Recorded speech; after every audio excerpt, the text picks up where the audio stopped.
বাংলা সিনেমার স্বর্ণ যুগের আরেকটি বছর 1955। 1954 সাল নিয়ে আগেই আড্ডা মেরেছি। আজকের আড্ডা 1955 সালের বাংলা ছবি নিয়ে। আমি তন্ময়, আশা করি আপনারা সকলে ভালো আছেন। অগ্নিপরীক্ষার সাফল্যের পর উত্তম কুমার তো একেবারে সুপারস্টার আখ্যা পেয়ে গেলেন। উত্তম সুচিত্রা জুটি দেখার জন্য পাবলিক একেবারে মুখিয়ে থাকেন। আর 1955 সালেও মুক্তি পায় উত্তম সুচিত্রা জুটির বেশ বড় বড় ছবি, যেই ছবিগুলো হিটও হয়। তবে 1955 সাল শুরু হয় উত্তম কুমারের হ্রদ ছবিটি নিয়ে। হ্রদ ছবি নিয়ে আড্ডা আমি আগেও মেরেছি। ওই ছবিটিতে উত্তম কুমার মানসিক ভারসাম্যহীন একজন পেশেন্টের অভিনয় করেন। তবে ছবিটি বেশ মিস্টিরিয়াস একটা ছবি।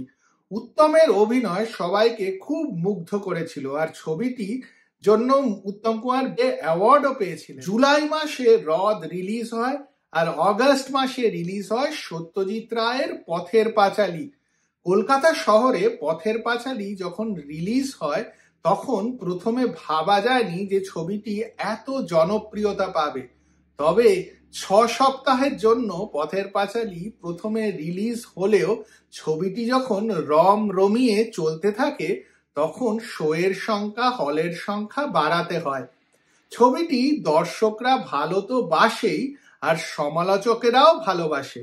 ডক্টর বিধান রায়, পণ্ডিত নেহেরু আর মহানায়ক উত্তম কুমারও ছবিটি দেখেন।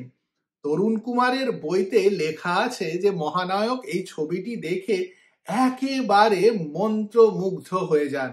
উনি বলেন এই ছবিটি নিয়ে লোকে অনেক অনেক অনেক বছর ধরে কথা বলবেন।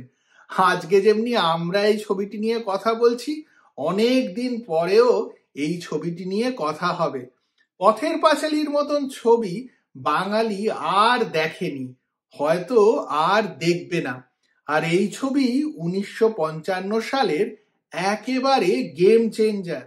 1955 সালে মৃণাল সেনও উত্তম কুমারকে নিয়ে ছবি বানান রাত ভোর। এই ছবিটিতে উত্তম কুমারের সঙ্গে ছিলেন সাবিত্রী চট্টোপাধ্যায়। তবে রাত ভোর ছবিটি একেবারেই সাফল্য পায়নি, আর মৃণাল বাবুও মনে করতেন যে এই ছবিটি ওনার অন্য ছবিগুলোর মতন না। তাই জন্য এই ছবিটি নিয়ে উনি একেবারেই বেশি কথা বলেননি কখনো। উত্তম কুমারের একটু মন খারাপও ছিল যে মৃণাল বাবুর মতন পরিচালকের সঙ্গে কাজ করা সত্ত্বেও মৃণাল বাবু কখনো রাত ভোর ছবিটি নিয়ে কোনো কথাই বলতেন না। তবে সেই জন্য উত্তম কুমারের সাফল্যের গাড়ি থেমে থাকেনি, আর মৃণাল সেনেরও দিকপাল পরিচালক হয়ে ওঠা আটকায়নি। রাত ভোরে ছবিটি না চললেও উত্তম কুমারের গাড়ি কিন্তু থামেনি। 1955 সালেই ওনার দুটো সুপারহিট ছবি রিলিজ হয়, সবার উপরে আর ব্লকবাস্টার ছবি সাপমোচন। সবার উপরে কিন্তু একটা রোম্যান্টিক থ্রিলার।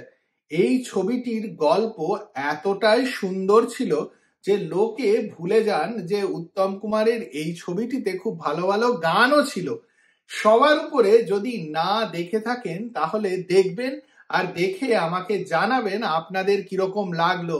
এই ছবিটি নিয়ে আড্ডাও আমরা আগে মেরেছি। আর সাপমোচন তো আমার খুব প্রিয় একটি ছবি।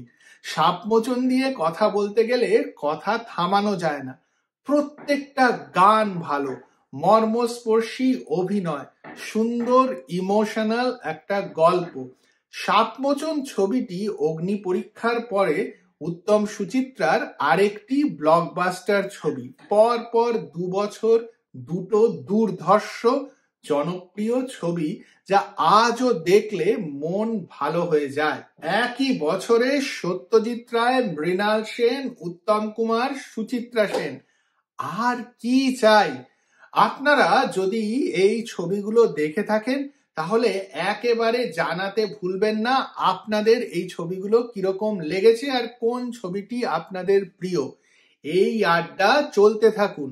ভিডিওটি যদি ভালো লাগে তাহলে লাইক আর শেয়ার করুন আর চ্যানেলটিকেও সাবস্ক্রাইব করতে একদম ভুলবেন না।